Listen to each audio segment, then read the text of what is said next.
Imagine a killer so dangerous that when police opened his case, they realized they were dealing with one of the most prolific serial murderers in human history. A man who once said, "The cries of my victims were like music to me." Pedro Lopez, known as the Monster of the Andes, is one of the most terrifying figures in the world of true crime.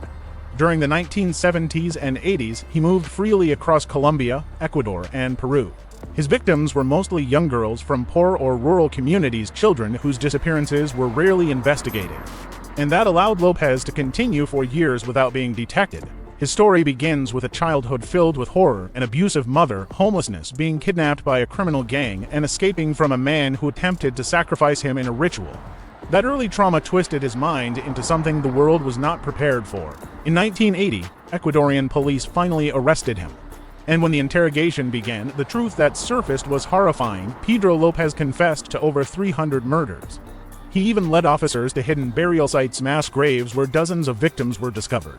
When a reporter once asked him why he did it, Lopez delivered a sentence that still haunts criminal history: "Girls who walked alone" were an invitation for death. He was sentenced to only 16 years in an Ecuadorian prison, a shockingly small number for such unimaginable crimes. But the most frightening part of his story: in 1998, he was released.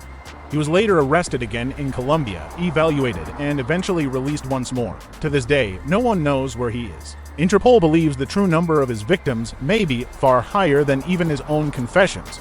Pedro Lopez remains one of the darkest, most disturbing mysteries in global criminal history.